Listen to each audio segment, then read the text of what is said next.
Hi, I'm Jenny Matthews, and in this video, I'm going to be talking about 4 ways to make panic attacks worse.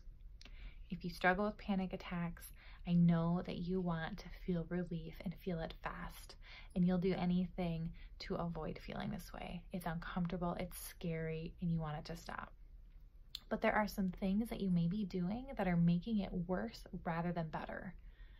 And these aren't all like, it's going to make it worse in the immediate. They may actually feel better to do immediately, but they have long-term effects. So that's what we'll be covering today. Number 1 is avoidance. First of all, when you experience a panic attack, and if you're in a public situation or you're transporting somewhere, your instinct at that moment is to leave and get out and get away. That's what anxiety is telling you. And that may seem like the most obvious, is that I need to get out. But you may not recognize that there's some other things that you may be doing in your day-to-day life that are avoiding anxiety as well. So things such as caffeine or exercise or feeling intense emotions, so like conflict. All of these things can produce a physical response in you that may resemble a panic attack, which rightfully so then makes you afraid that might cause you to have a panic attack. And so then you avoid it. And there's a lot of problems with this. Number 1, you're not actually dealing with the underlying source. You're not resolving the actual anxiety.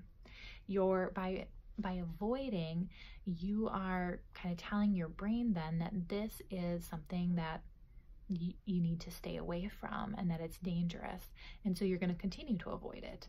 And if this is something that is important to you, like maybe work or maybe it's driving, then your world starts to get a lot smaller because you start to avoid things that really are safe. But over time, you've conditioned your brain to believe that these are not safe for you.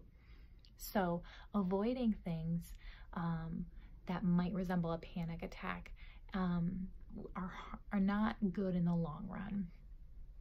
Okay, number 2, that is distraction. If you're starting to feel a panic attack come on, and the first thing that you do is distract yourself by staying really busy or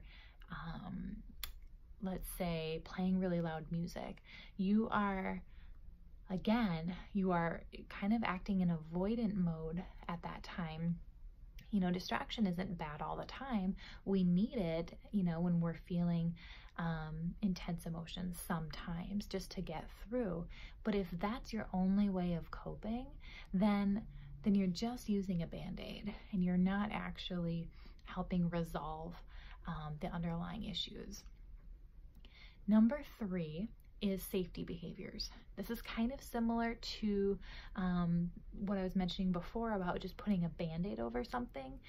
Sometimes people will get through a situation by having, something that may be kind of superstitious, or they might have to carry certain things like, carry their bag, carry a particular beverage, or might have to have their cell phone. There might be certain just things that you have given a lot of power, and that power that it's protecting you from your anxiety, it's helping you to get through it.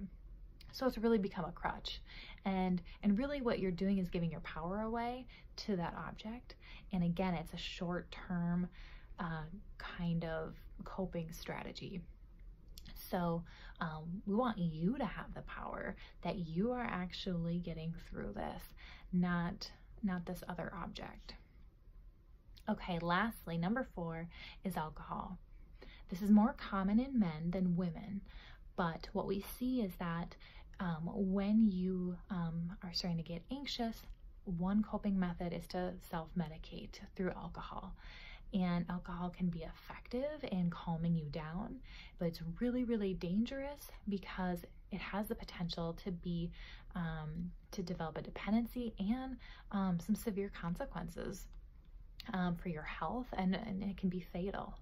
And what can be also really tricky about alcohol is that it can seem like it's really helpful at first, and over time the alcohol starts to become less effective. And when it's less effective, you then get more anxiety. And when you get more anxiety, you think that you need more alcohol to cope with that anxiety. And then you develop a higher tolerance for alcohol and get to be in a really dangerously dependent state. And that can affect your life in many, many ways.